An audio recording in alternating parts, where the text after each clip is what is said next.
you're not interested in hearing an interesting conversation, just stop listening right now. But for the rest of you, turn up the volume on your computer, smartphone, or mobile device and prepare to listen, laugh, and learn. You don't have to wake up early anymore. It doesn't matter where you are or when you are, because you are listening to the podcast devoted to in-depth conversation of the issues of the day, passionate debates that you don't hear anywhere else, and stuff that we just don't have time to get to on the radio. You're listening to Morano Whenever. Please welcome Frank Morano. Well, this is a real treat, and this is a lot of fun because, as you can hear, there are no roosters crowing, which means it is not the wee hours of the morning, unless it is for you, because that's the nice thing about being on a podcast. You can listen anytime, anywhere.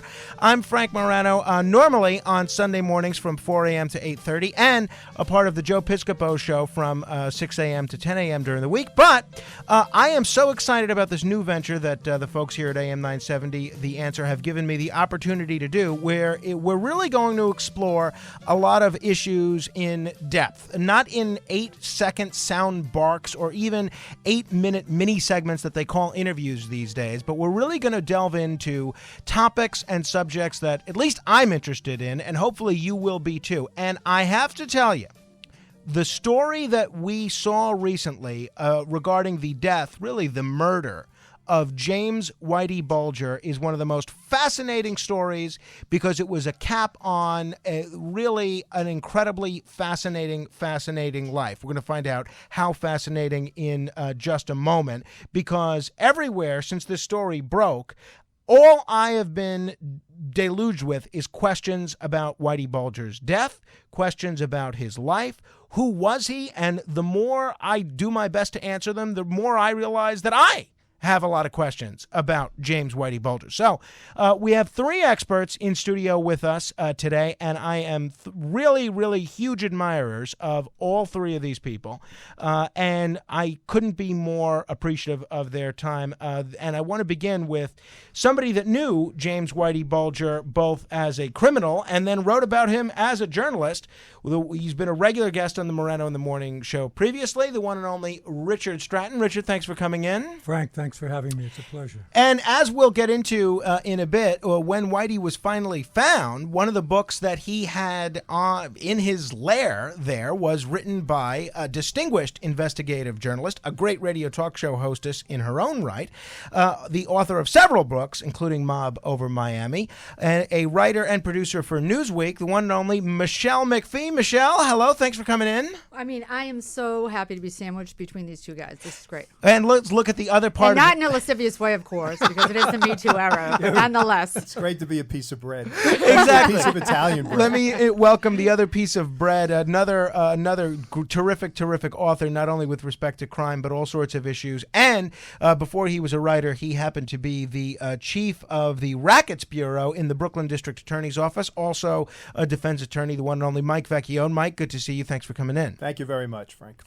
Thanks for coming in. Let me begin with you, Richard, since we talked about Whitey Bulger before. In a nutshell, let's say someone had no idea who Whitey Bulger is. They saw the headline when he died. They knew maybe he was on trial. They have some vague idea that he has something to do with the criminal world.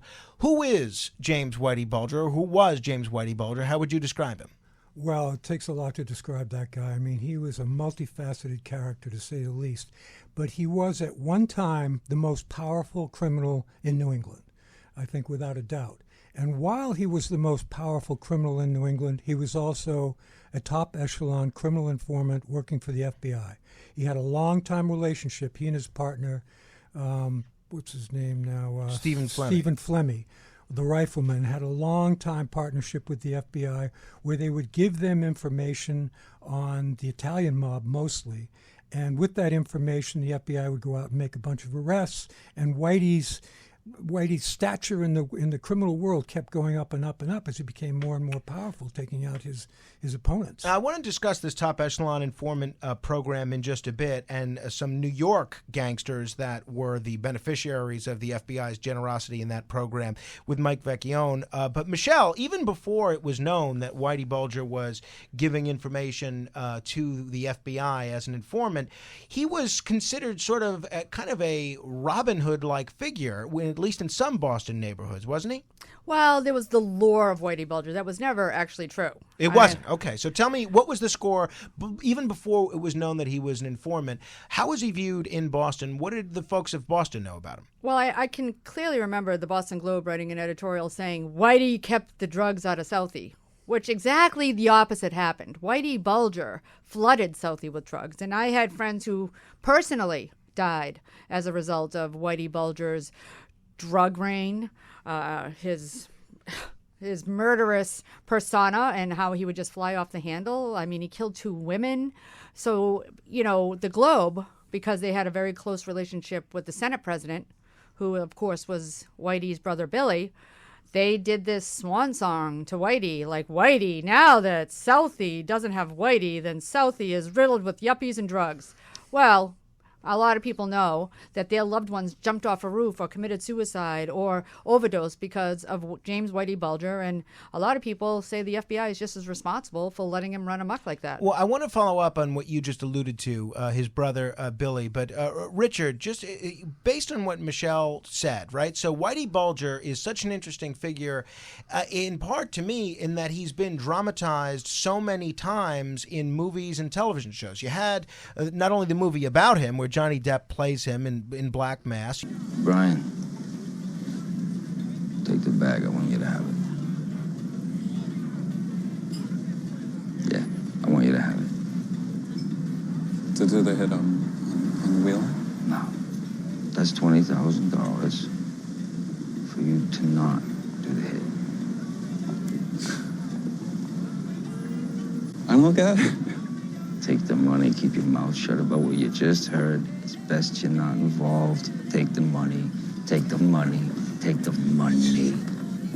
Okay. So I should go now? Yeah, you should go now. Thank you. You're welcome. You saw the Jack Nicholson character in The Departed, which was loosely based on him. Do you know who I am? No. You met my friend, Mr. French, the other night. His real name, Mr. French? No. Come with me.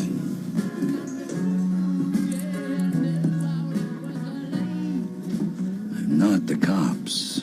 Not asking you. The character of Sully in Ray Donovan. I got your car. I got transportation covered. Thanks. It's safe if you drive yourself. Huh? Listen, Sully. If you need a gun or a car in this town, I'm the guy you want to get it for you. Hey, Ray. Just because we got a deal doesn't mean I'm your employee. Cheers. Our deal was you came alone. Took care of that, didn't I? Now, I'm doing this thing my way, using my tools. And then they did a whole show on Showtime called The Brotherhood, which was loosely based on the relationship between he and his brother. Tommy Caffey is one of the 2 protagonist brothers. He's a Rhode Island state representative who doubles as a real estate agent. In the eyes of the Hill, he's the local boy made good, whose success has sometimes come at the expense of his principles. We're not so different, you and I. You and I, we're not the same in any way. You're from Massachusetts as well. What was it that made Whitey, even before he was seen as this informant, what was it that made him so ripe to be dramatized by Hollywood and written about by screenwriters like you and authors? Well, I think it's a number of things. For one thing, you got to keep in mind that his brother was the most powerful politician maybe in New England at the time that he was the most powerful gangster. So, and then you had this FBI agent, John Connolly. You had these 3 guys that grew up in the same housing project in South Boston. One becomes a cop, an FBI agent. The other one becomes a politician. The other one becomes a gangster. So you got the 3 paradigms of the American immigrant experience. And these guys were very good. I mean, his brother Billy was what they call a triple eagle. He went to Holy Cross. He went to Holy Cross Law School. He was a very powerful politician. And his brother's the most powerful criminal in the whole of New England. I mean, it's an extraordinary story. Hey, Michelle, it sounds like you didn't view Whitey very favorably because you knew people that were killed by the drugs that he helped bring into Boston. I'm curious, did a lot of folks in Boston who might have viewed Whitey negatively have a favorable view of his brother? That's an interesting question. I think Billy Bulger did a lot for Massachusetts. He was a workaday hero. So he was somebody who protected the working class and fought for cops and fought for the rights of, regular civil servants, cops and firefighters. So he was well regarded, and he had a very tight relationship with the Kennedys, so he was able to utilize that to bring some money into Massachusetts federally. So, Billy was always seen as sort of definitely a working guy's hero. Everybody knew that he had these connections to the White House via the Kennedys. So, he got voted in over and over and over again. And even when it was revealed that Whitey Bulger was not just a murderous rat, but he had been getting paid as a top echelon informant by the FBI, Billy still became the president of the UMass system, which was a ridiculous bolster to his pension. So he already had a pension as the Senate president, but now he works for a few years for the UMass system, and he doubles his pension essentially by getting another state job, a state hack job, as we say. That is Michele McPhee, who, as I mentioned, the character of Sully, played by James Woods, was based in part on Ray Donovan. I think the journalist on that show was blonde and had her book in Sully's house. I think that was kind of based on you, wasn't it, on Ray Donovan? It's hard to say, but I think it's funny that her name was Shelley McPherson. It strikes me as an interesting. I should have been paid as a consultant, Richard, shouldn't I? I got screwed on that deal. You should get royalties on and I got whacked. So. I want to bring in Mike to talk about the Top Echelon Informant program in just a minute. But just before we turn the page on Billy Bulger, so if you're just tuning in, and I know there's a lot of characters to keep track of, not only in the studio but in the story. So Whitey Bulger is a criminal, becomes a fugitive. All the while, his brother is not just a state senator, but the head of the state senate in Boston and Massachusetts, then goes on to become a university president for a public university system. Now, Billy Bulger, the brother of Whitey, testified before Congress about his brother while his brother was a fugitive. It's a little bit of what he said at the time.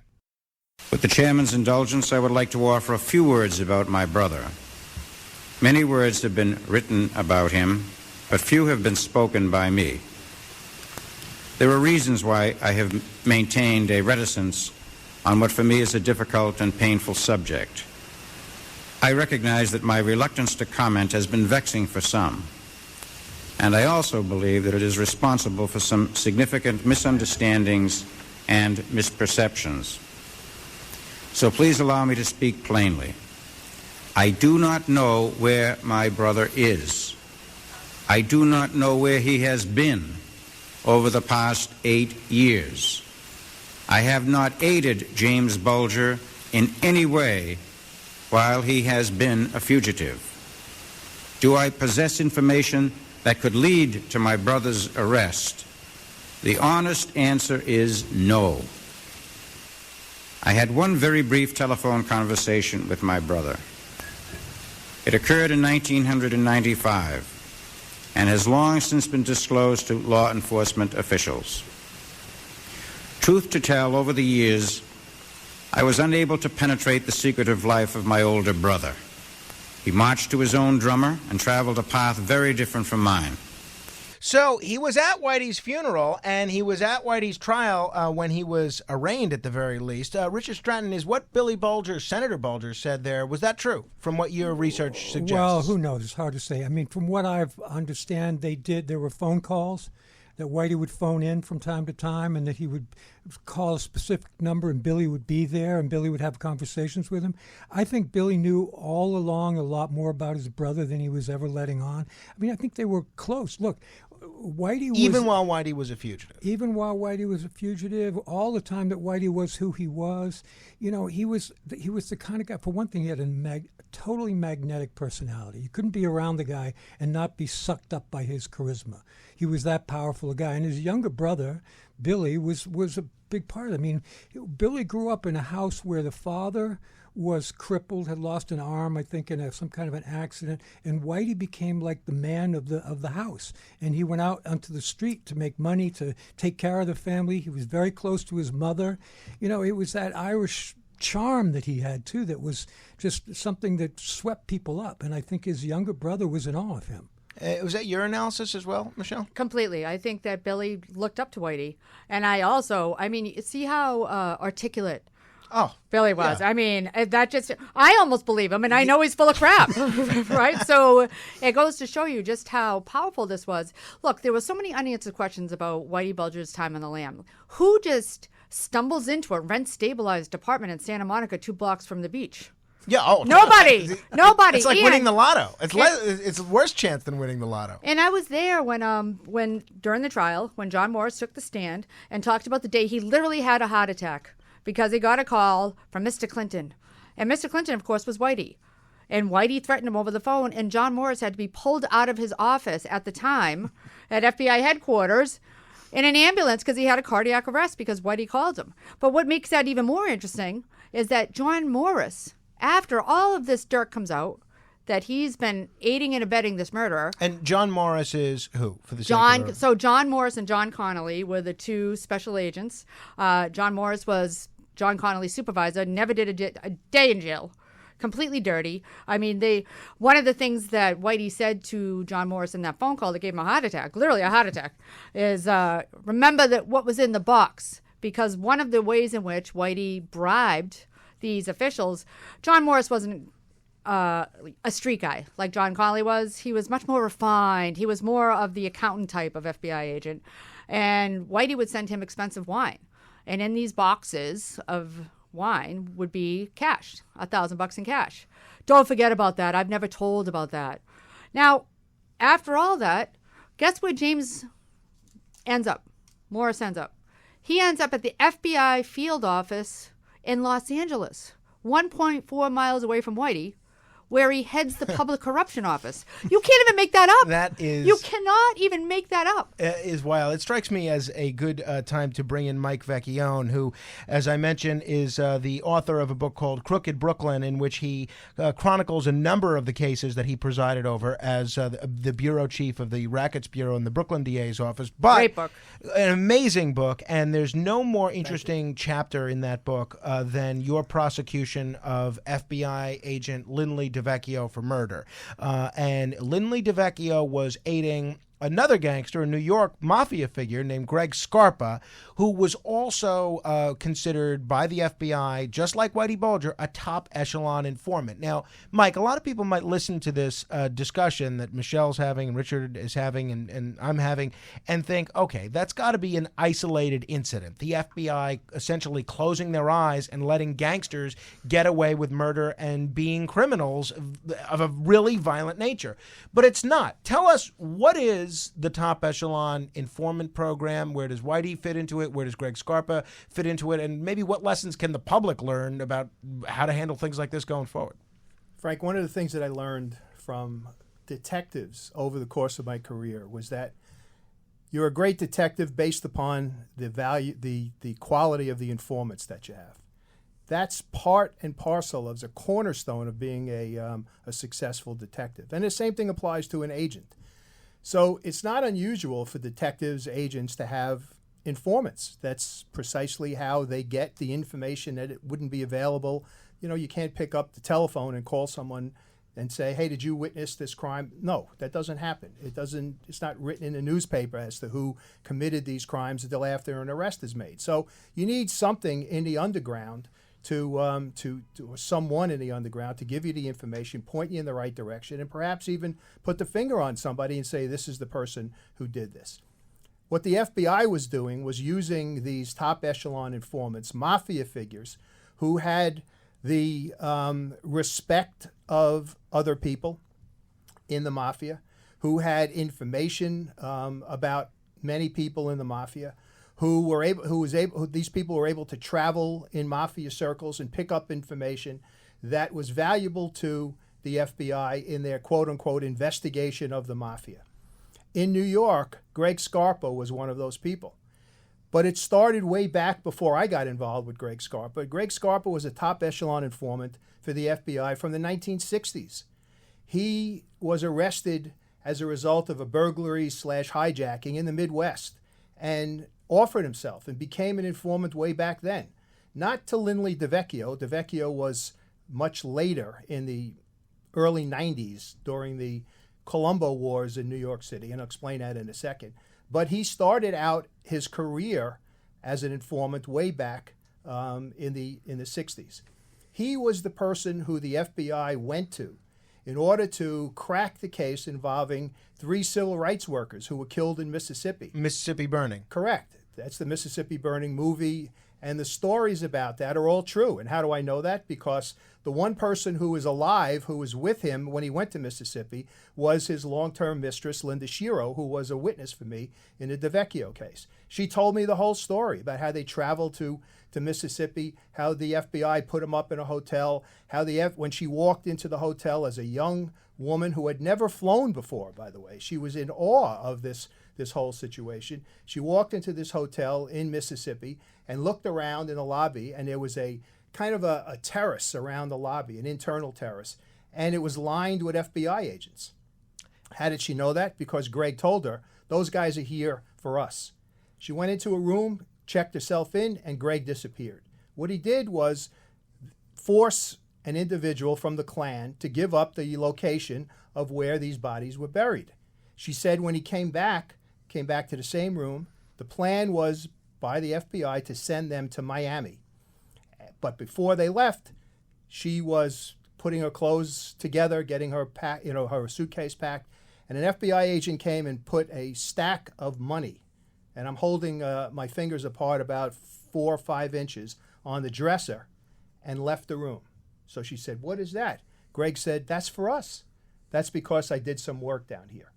Now, Greg was so enamored with what he had done and what he was doing over the years that when his children with Linda became older and started to realize that Daddy's disappearing and doing some things that we don't know about and suspecting perhaps that he was doing some bad things, he likened himself to James Bond. He said, "That's me. I'm James Bond. I help the government out, and I bring bad people in." So you have a situation, we're talking about Whitey Bulger, and based on some of the things you've said over the years, Richard, his assistance to the FBI actually helped bring down the New England Mafia. The patriarchal family was decimated because, at least in part, of James Whitey Bulger's assistance. Then Greg Scarpa here in New York helps the federal government and prosecutors make the case against the commission, where he helps take down all the heads of the 5 families. So given what information that the FBI was able to gain from these very violent criminals, in your view, as a former lead prosecutor yourself, is it maybe worth it to the public for the FBI to sort of do a deal with the devil with folks like Whitey Bulger and Greg Scarpa? I've used informants myself in cases with detectives, with agents. Of course it's worth it. The problem is that the FBI was looking the other way when Greg was doing these murders and killing people and doing his and running his business.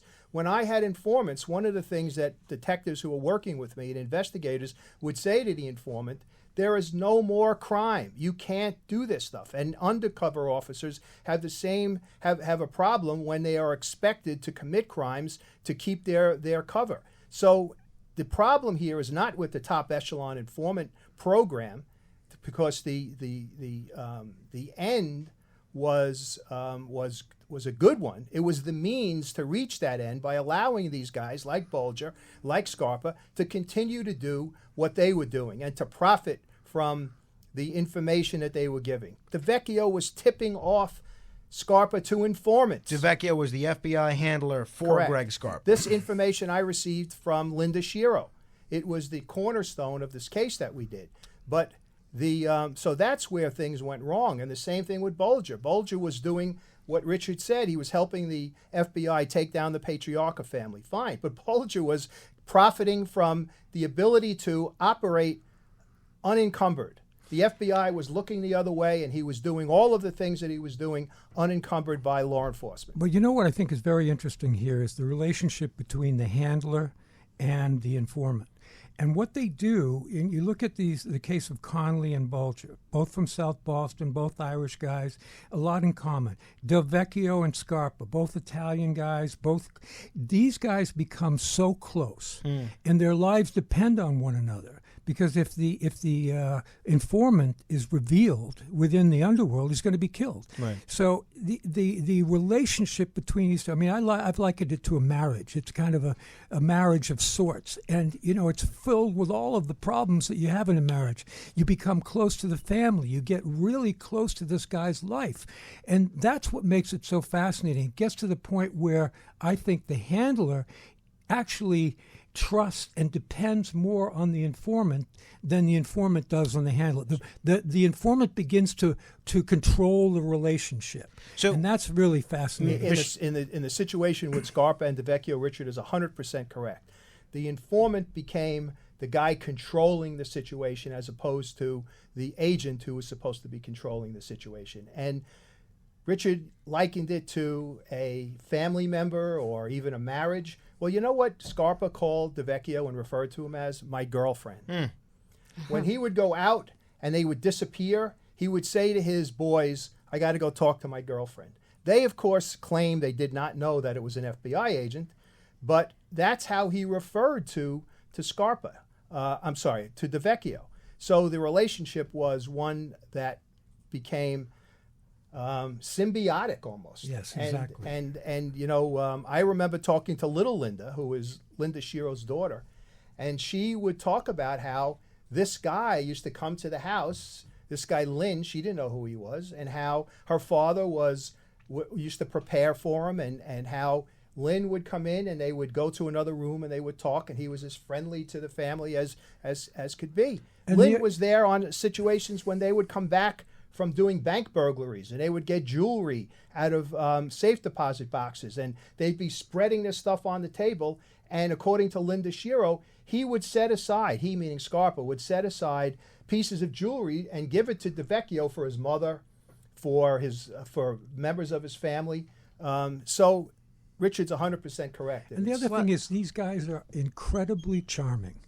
I mean, they are such controlling personalities. I'm speaking about DeVecchio and Whitey now. That when they walked into a room, they took over the room. It was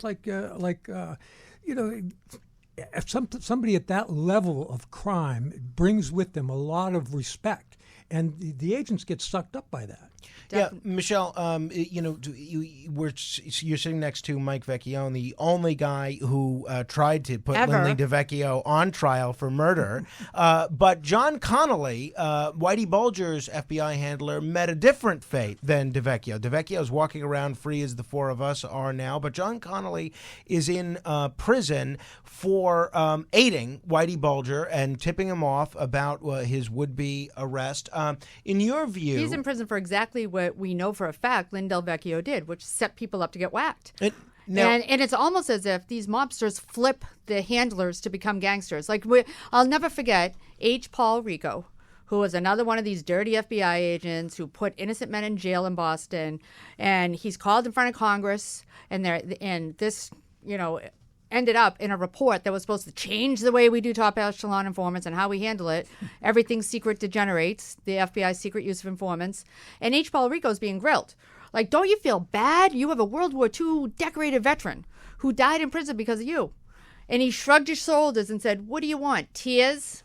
And same with Lynn Del Vecchio. When he beat the case because of malfeasance and the FBI's total lack of cooperation, which Mike might not say, but I might say, he walks out, told you so. The arrogance. They act more like gangsters than they do like agents anymore. And if you recall, we're talking about the use of these informants. I think it went well beyond the information. I think that the FBI, and this is what I'm writing right now, controlled the underworld in Boston and in New York in the same period of time from 91 to 93 by creating crews of informants and then starting a war.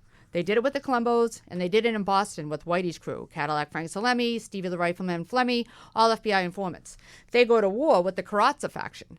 And the Carrozza faction, bodies are dropping, and the entire Carrozza faction gets sent to prison, decades behind bars. One of the guys who was in that case was one of the people who attended Whitey's brutal slaying.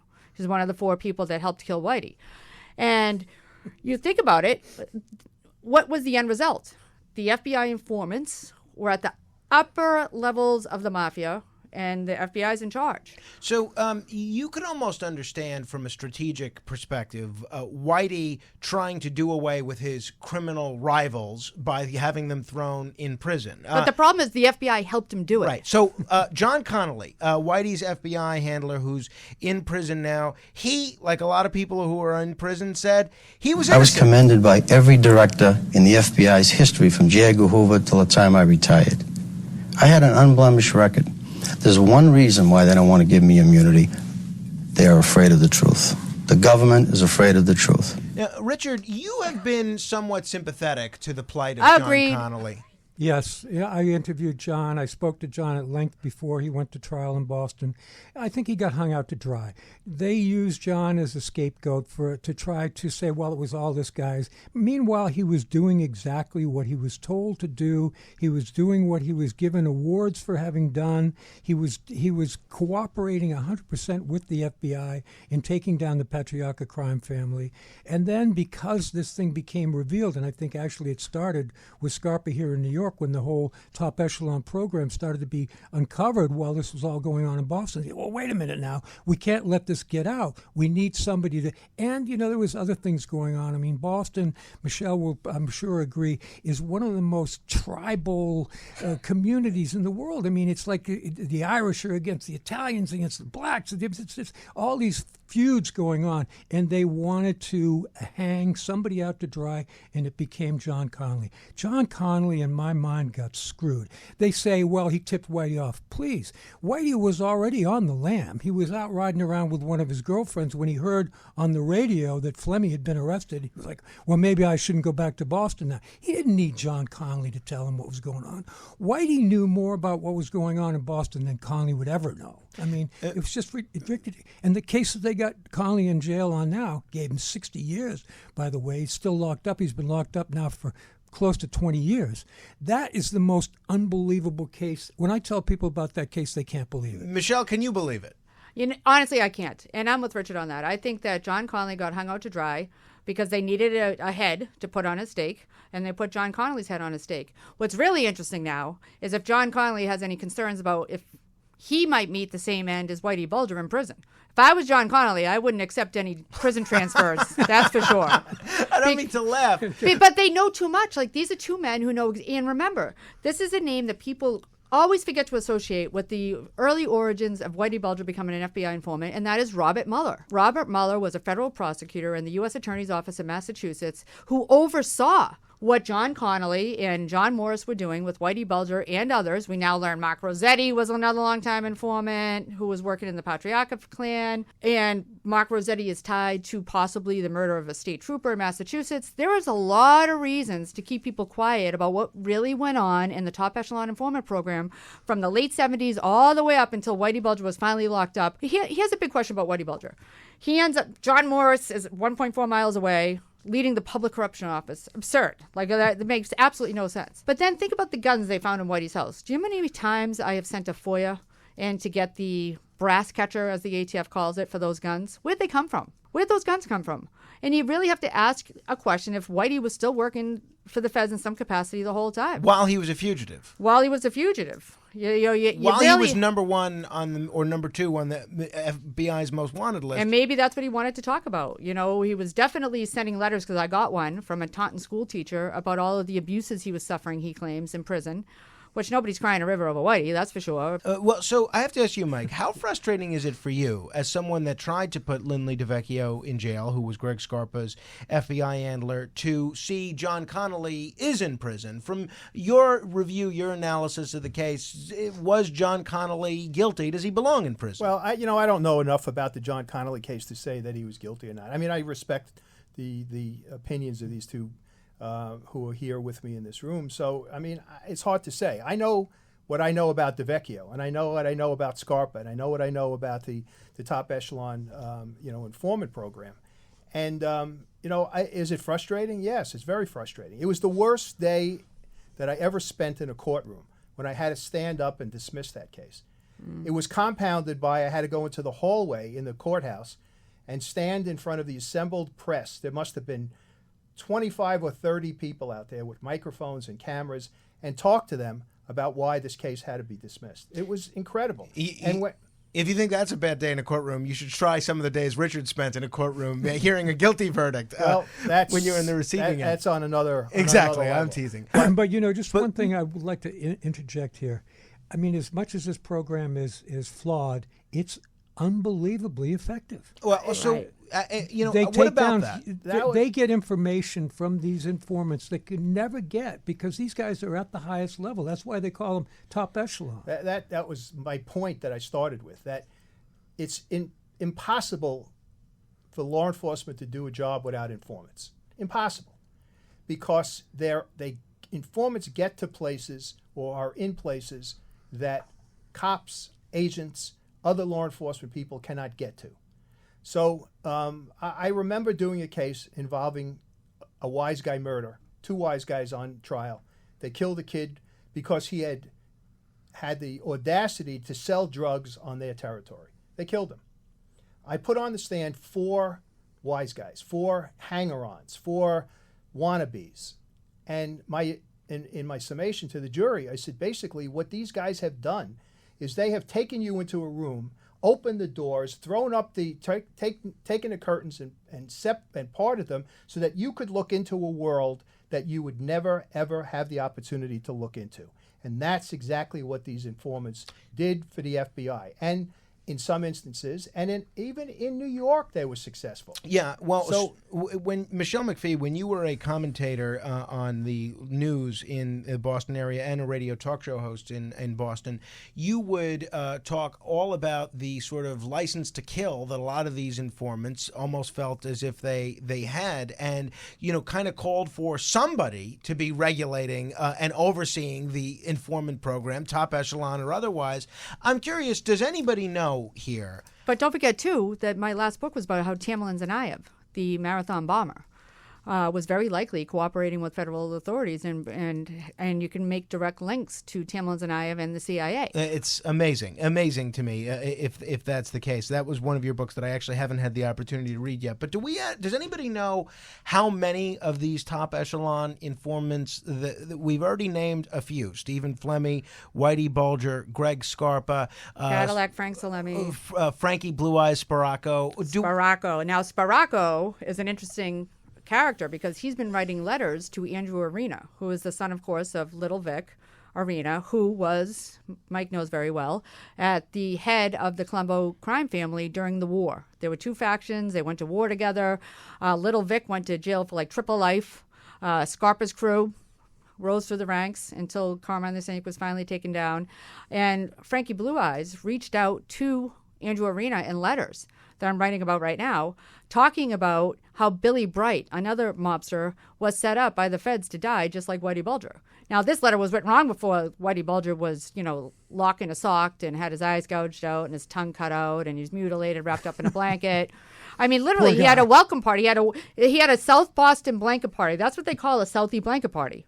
Like it's a Eastie rug roll and a Southie blanket party where you get beaten like that, wrapped up in a blanket and tucked into bed. But serious question though, do we have any idea how many of these top echelon informants that there were? How can you? You can't know that. So no one knows. You can't. No. Frank, when and Michelle alluded to this, when I was getting Presser, ready. Another one, Jackie Presser was it? Yeah. Oh, that's correct. Jackie Presser was another one. But when I was getting ready to try DeVecchio, I went down to the FBI headquarters. I sat down with the general counsel of the FBI and said, I need you to help me. Let me have your records. Let me have your documents. Let me have things that I need to prove this case. I'm still waiting for those documents. And is it the counsel of federal judge now?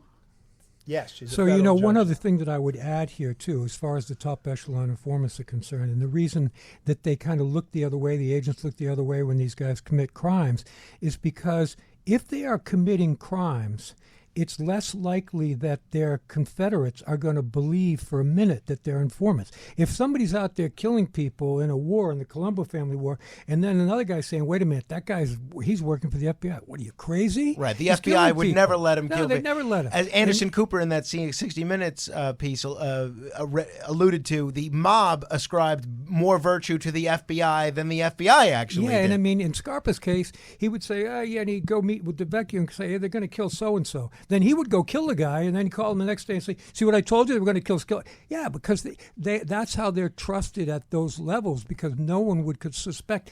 I mean, I can remember some whispers of Whitey might be an informant. People like, what, are you out of your mind? Whitey, an informant? Let's talk about that. I want to catch everybody up who's listening, and we appreciate you listening to the Morano Whenever podcast and sharing it with your friends. Let me catch everybody up on who's here in studio and some of the characters that we're talking about here. We have Mike Vecchione, who in the Brooklyn DA's office was one of the top prosecutors anywhere in this city.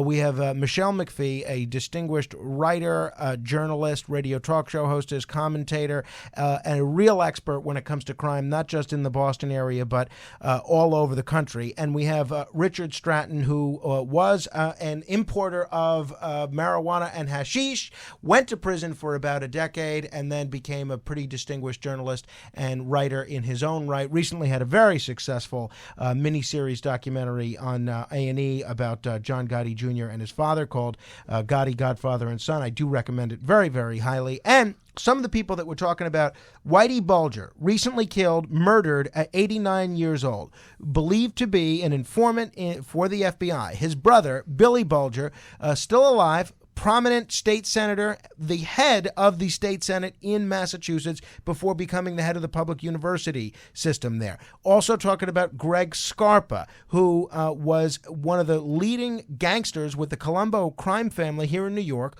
all the while working also as an FBI informant. His handler, Lindley DeVecchio, was put on trial for murder by the Brooklyn DA's office and was able, through this technicality or this new evidence, which we'll get into Greg Scarpa in detail another day, and what happened with the DeVecchio trial, was able to avoid being sent to prison. Let me ask all of you a question here, though. We all sort of began this discussion with the assumption that Whitey Bulger was a rat, was an FBI informant. Whitey Bulger actually appeared in a documentary that took place while he was on trial, and he denies that completely. He said he was never a rat. This is what he said. As a teenager, I took many a beating in the police stations, and I never cracked. As a bank robber, I was captured. I pled guilty to free the girlfriend that I was with, and I got a 20-year prison sentence, first offender. In prison, I was part of an escape plot. I had a guard bring me in hacksaw blades. The plot fell apart. I spent months in the hole. I went through a lot there, and after 4 months for punishment, they sent me to Alcatraz, and that was it. I never cracked.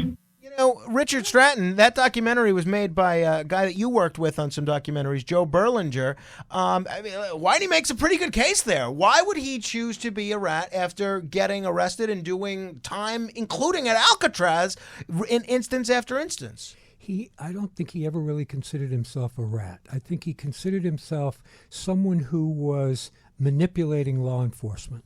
That's the way I think he saw it. I think he saw it as taking down his enemies. He could rationalize that in his mind by saying to himself, well, I'm only getting rid of the guys that I don't like, that I want to get rid of. I'm not really ratting on my own guys. That's, I think, the way he justifies it to himself. But look, as far as Berlinger's documentary, look, whenever you get in bed with criminal defense attorneys, you're never going to hear the truth. These guys are paid to lie on behalf of their clients. That was a suck job from the beginning. I wouldn't believe a word that Whitey said, ever. I mean, the guy was a stone-cold liar, killer, thief, murderer, all of these things. Charming guy, but you can't believe anything he said. Michelle, any doubt in your mind that he was, in fact, an informant here? Did you see that documentary? What was your take on it? I didn't see the documentary. That's the first time I've ever heard that tape, actually. And, look, I think in some ways Whitey could, to Richard's point, justify it because John Connolly was a kid from the neighborhood. So these were just two paisans Irish paisans in this particular case. What do you call an Irish paisan? They call them turkeys in Boston, actually. Fair enough. They do. See, Mike and I need an Irish to Italian slang. See, I have both, so it's good. Exactly. I'm a green meatball, so I have a little bit of both of it. Half Gaelic, half garlic, right? That's correct. Yeah. So, I don't believe a word he said. I think that, he thought it was part of a scheme to get rid of his opposition, and it worked. But let's be real, he got paid. And once you take a dime from the FBI, come on. You can't continue to insist that you were never a rat. And as far as going to Alcatraz, that was the last day that Whitey Bulger ever did in prison, despite the fact that we knew, look, there were countless people. I'm very close to the Donahue family, and Mike Donahue had nothing to do with Whitey Bulger. He just had the misfortune of giving Brian Balloonhead Halloran a ride home from a South Boston restaurant. He gets ambushed by Whitey. According to testimony, Pat Nee, who's never been arrested, so it raises some eyebrows about that particular guy. He's a really interesting character who was behind the Valhalla shipment of guns to the IRA by Whitey Bulger. And I think that's what makes him so storied. I mean, for one thing, the IRA raised more money in South Boston than it did in Ireland. Mm. And I think that a lot of the reason that he was able to maintain this illusion that he was this grandiose figure was because he did so much for the IRA, and the IRA was so appreciative of him. I mean, I wouldn't be surprised if Jerry Adams showed up at his funeral. It's certainly an interesting situation, strange bedfellows in both crime and politics. Mike, based on your knowledge of the case, though, there's no doubt in your mind that Bulger was, in fact, an informant. No doubt in my mind at all. No doubt in my mind. And just to talk a little bit about what Richard was saying before, these guys, and Scarpa was one of them, didn't consider himself to be a rat. He called himself James Bond. That was his persona to his children. He thought he was doing good for his crew, his people. And when he was in the middle of the Colombo War and he was the leading killer on the Persico side of the war, he would go out and say to his wife, or Linda Shiro, his common mistress, wife, going out to work. She would pack a lunch for him in a little lunch bale. They would go out into a car, they'd drive around Brooklyn, and they would kill any arena people that they would see. So he did not believe that he was a rat. The other point is that Carmine Sessa, who was the street boss of the Persico faction during the war, became a witness for me and talked to me about Scarpa. In the DeVecchio trial. In the DeVecchio trial, in preparation for the DeVecchio trial. And he was in disbelief when he learned that Scarpa was an informant. He couldn't believe it because, as Richard said, Scarpa was out there killing people. And when people would say, no, he's a rat, they would say, are you crazy? How could he be a rat? The FBI would never let him kill people. Never let him kill people. Sessa sat in my office and it was beyond belief that, in his mind, that this guy was a rat because of him committing the crimes that he committed, including murder, and getting away with it. And the last thing, I just wanted to say this about Scarpa and DeVecchio.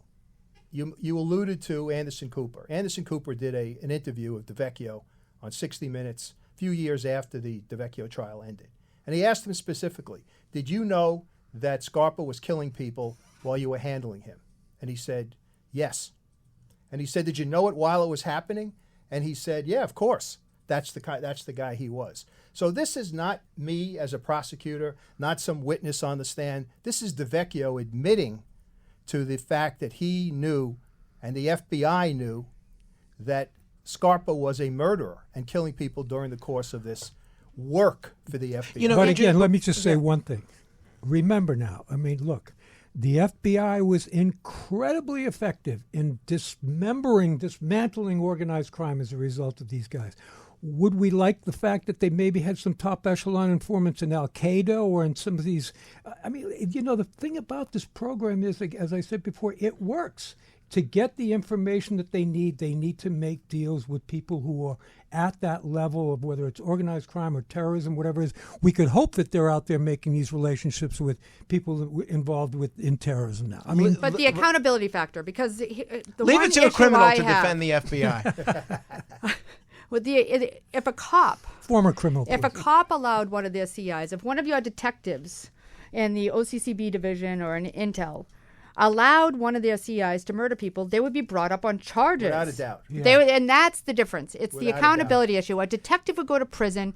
The FBI, there's no accountability. They can ignore congressional subpoenas, Right. like we know that James Comey did in the Marathon bombing case. And when the Congress says, hey, how did Tamlin Tsarnaev on 2 terror watch lists get in and out of the country after the Russians warned us that he was going to join the jihad? How did that happen?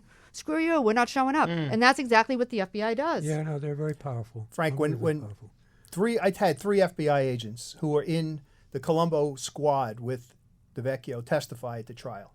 And every one of them told me they knew something was going on. But those people got burned. So Yeah, one of and his they colleagues got burned and sent to like the ass end of nowhere, They right?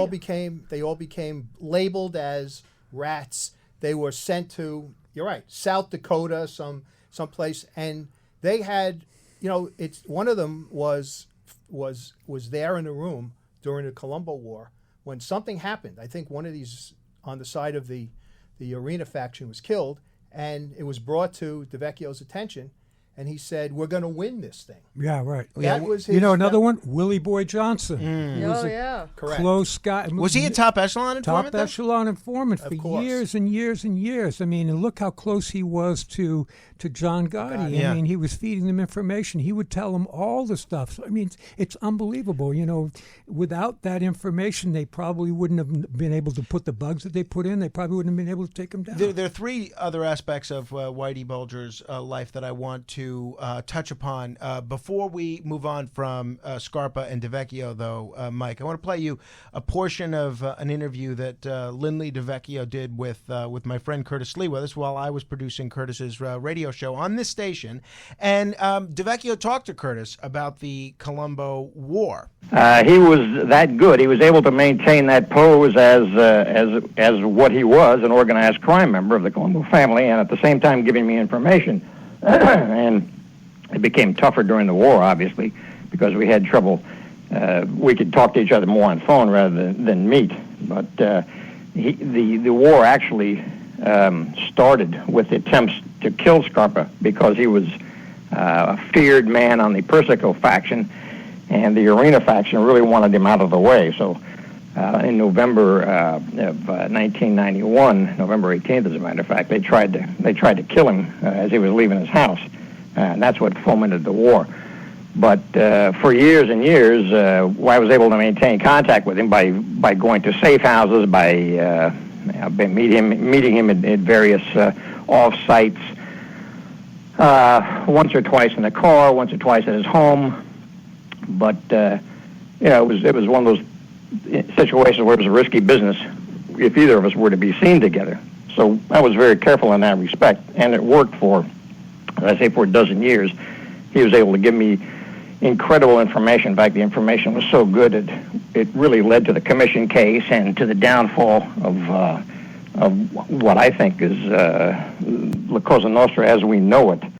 Mike Vecchione, do we have any idea if the FBI still uses top echelon informants of the magnitude of a Whitey Bulger or a Greg Scarpa? This is a guess, but I would say they do. It was a successful program, regardless of the fact that they had top echelon informants who were killing people and committing crimes. It was a successful program. I don't see why they would have stopped it. The only issue here is that the focus of the FBI moved after 9/11 from mobsters to terrorists. So, I'm not sure that they have devoted the number of people or the amount of resources to the program that they would have back then. But I would say that based on, just common sense, that they would continue the program. Well, there's countless examples of the FBI doing a phenomenal job with informants, especially in the terrorism arena. Right in Boston, there was a guy named Alexander Shikolo, white kid, grew up in Massachusetts. His father was a Boston police captain, very well respected. He decided that he wanted to take people out just like the Marathon Bombers and was arrested after he bought a bag of high-powered guns from a top echelon informant that was working for the FBI. There was a case of a Wheaton College kid who took the stand in another ISIS case involving Boston would-be terrorists, and he had been working for the FBI, infiltrating al-Qaeda in Yemen before they sent him to pose as a college kid, where he actually does get a Wheaton College education while he's working as an informant for these terrorists. So there are some wildly successful examples of the top echelon informant program working.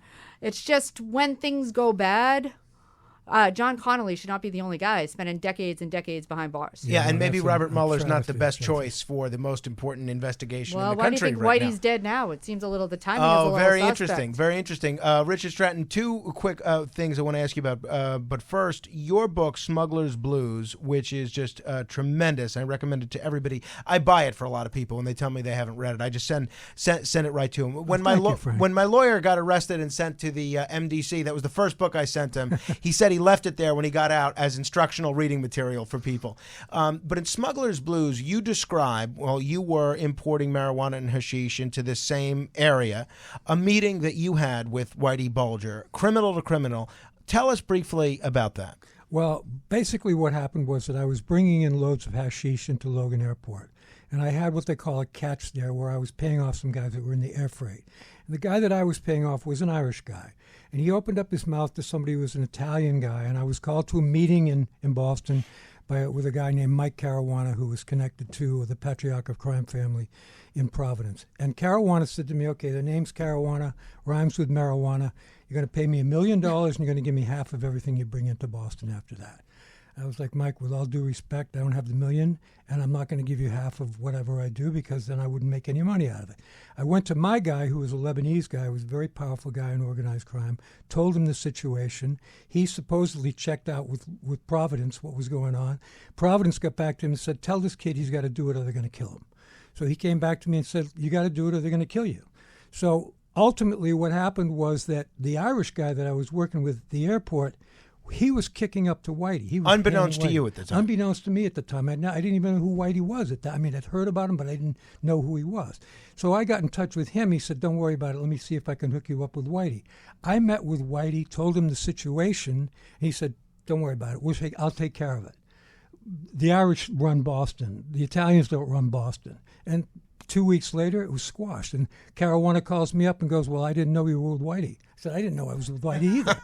But that was the kind of power that he had. He was more powerful than the Italians in Boston. And then you ended up in prison with that guy, Mike Caruana, who threatened to kill you. Not with Caruana, fortunately. Caruana was killed, but it was the guy who was working for Caruana who had the contract. Yeah, perhaps that's a reason we shouldn't send people that have contracts on one another's life to the same prison, which I'm going to get to in just a second. But question for everybody here. Last year, Whitey Bulger wrote an op-ed in which the headline of this little article that he wrote was, Whitey Bulger, I was a guinea pig for CIA drug experiments. And in some detail, this is only last year, he writes about that while in 1957, while a prisoner at the Atlanta Penitentiary, he was recruited to join a medical project that was researching a cure for schizophrenia. And for their participation, they'd receive 3 days of good time for each month on the project. Each week, they'd be locked in a secure room in the basement of the prison hospital in an area where mental patients were housed, and they would go in 9 a.m. Tuesday, stay there till 9 a.m. Wednesday, and they were injected with massive doses of LSD-25. Now, this apparently was part of the CIA's MK Ultra program. This is 1957. So my question for everybody, and anybody that wants to answer it, is: do we believe that this occurred? Do we believe Whitey's version of events, that he was injected with massive doses of LSD here. And if that's the case, that the CIA was drugging him and doing all these experiments on him, does the CIA perhaps bear a little bit of culpability for help creating this criminal mass murderer and that was so amoral that would think nothing of killing people? Anybody that wants to comment on the MKUltra program, Whitey, and everything else? Well, there's no question that he was part of the MKUltra program while he was in Atlanta, and he did get some time knocked off of his sentence for that. But I don't know if he were injecting LSD. I don't think they were injecting LSD. I think he was taking it orally. But, you could say, well, Whitey was a criminal on acid. I mean, he was out there. So there's no question that was part of the MKUltra program and that he was one of the people who volunteered for that. And I know his brother Billy tried to say that, well, maybe that was what was wrong, that it was that LSD that they gave him while he was in prison that made him who he was. But he was that guy before he went to prison. I think that's a really interesting thing. I think it has to do with his, it always goes back to your family, your childhood, what it was like for him growing up in South Boston. It's really an interesting thing that I don't think anybody's ever looked at. What was the psychology of this guy? But there was no question that he was part of MKUltra. I've actually seen the dosage card. It was one of the things that he included in the letter that he wrote to the Taunton history school teacher was a copy of his dosage card from Alcatraz and from another facility. I believe he was taking LSD, but I think that Whitey Bulger was a sociopath. Look, I mean, we've been talking about narcissists this entire time. Every single person, whether it's the Senate president to the dirty FBI agents, they all share one common personality trait, and that's narcissism. They think they're more important than anyone else, and they can't ever own up to their own mistakes. And that's why Lynn Del Vecchio walked out and said, "I told you so." And that's why H. Paul Rico's like, "What do you want, tears?" And it's narcissism. So I think Whitey Bulger had the narcissistic trait that made him a murderer long before the CIA. And he voluntarily, it's not like they forced him into it like that poor guy in the he maintains in Wormwood. They told him it was a different situation than what it was. He maintains that he volunteered. I don't believe a word that Whitey Bulger says. I think that Whitey Bulger is a manipulator. So if there was a chance for him to shave a couple of years off his sentence, which he clearly did, he'd do it. If they told him you had to do somersaults naked or clean the toilets, he would have done it. Mike, as a former law enforcement official yourself, very prominent one, can we agree it's probably not a good idea for government agencies to be injecting prisoners with LSD? Well, I certainly agree to that. Absolutely. I don't think there's any place for a prisoner to be a guinea pig. I mean, there's no place for that in our society, and certainly no place for that in law enforcement. But it happened. I agree. I believe it did happen, and we know now from listening to Richard and to Michelle that it did happen. They've seen evidence of it. Whitey was using it, this whole raising the specter of this now, because he was caught. He was now the Whitey Bulger. So now he, in his narcissistic way, has to come up with an excuse. Well, why was I this mass murderer? Why was I this? Why was I that? That people are saying, well, I blame it on the government. They were injecting me with this LSD. And keep in mind, Frank, he was in jail when they were giving it to him. It wasn't like he was some kid on the streets of South Boston and they grabbed him and said, "Here, let me inject this," and then he went into jail. He had already been a criminal when he was in the position to receive this. There are some who may say, though, that here they took this garden variety robber and thug and turned him into someone that was completely amoral and was just a monster. Yeah, now, he ripped the teeth out of 2 young women. Yeah, well, I mean, that is not post LSD or pre LSD listen, there's been I know a lot of kids who dropped acid and went to a Dokken concert, and they didn't rip the teeth out of someone's head. All right. Now, I want to end where we began. Whitey Bulger is dead, 89 years old, murdered his first day in a new prison. And the New York Post, they called the same person that I called for comment on this the very next day, and that was you, Richard Stratton. And you said that the Bureau of Prisons had a lot of culpability for Whitey Bulger's murder. Now, Whitey Bulger's defense attorney said the jury and the judge here sentenced him to life in prison, but because of the BOP, they decided to make that a death sentence. Tell me what happened here. Do we know who killed him? Michelle alluded to somebody, and we'll get to that, Michelle, in just a second. But what role did the Bureau of Prisons play here? The Bureau of Prisons put out a contract on the guy. The Bureau of Prisons manipulated the whole thing. But one of the things that I do is I testify at various murder trials that take place in prison where, one convict kills another convict. Every single time that I've been involved in one of those, it's always with the complicity of the guards. You got to remember now we're in a penal institution where there's unbelievably tight security. If you're going to kill somebody in prison, the guards need to be able to help you out. In this case, Whitey was set up, and I believe it was at very high levels within the Bureau of Prisons. The Bureau of Prisons is one of the most powerful, closed bureaucracies in our government. You can't find out anything. You call them up and ask them this, that, or the, you get nothing. Their excuse is, well, we have to control the most dangerous people in the world, and that's true, they do. But something happened. Whitey was involved in stuff that had happened in different prisons. He was, I forget exactly, but he was manipulating some psychologist, woman psychologist or something. He was up to his old tricks, and they figured, let's get rid of this guy. We're going to transfer him down to this prison where there's already been 3 killings this year. We're going to let them know he's coming. The guy was killed within hours after he arrived there. One thing, he should have been in the witness protection program. There's no way he should have ever been in general population. He should have had what they call a separation order on him, where they keep him away from certain people that are going to be looking to kill him. They set him up. They got him whacked. It's as simple as that. Michelle, do you share Richard's analysis? Well, look, I've been covering federal law enforcement for a long time, and I know a lot of people who have gone to prison and talked to a lot of federal prosecutors about this, and they say the same thing. They have SEP orders to avoid this exact scenario where Whitey would be face-to-face with his enemies. So who killed him and why? Well, I'm hearing 4 people who are involved in this assault, and all of them are notoriously violent stand-up guys from Boston, which is impossible. As Richard knows all too well, it's impossible for these people to be in the same facility. One is a very well-known Charlestown bank robber who would take one of the Code of Silence guys, one of the original Code of Silence guys. He would take particular pleasure in making sure that Whitey's tongue got cut out. The second, of course, is Cadillac Frank Salemi's co-defendant. Ends up in the same prison. He just gets convicted this summer, and Paul Weedy gets sent to Hazleton. That makes absolutely no sense whatsoever. Then, of course, we have this Genovese hitman, the handsome hitman, as my girlfriends are calling him, Freddie Gias.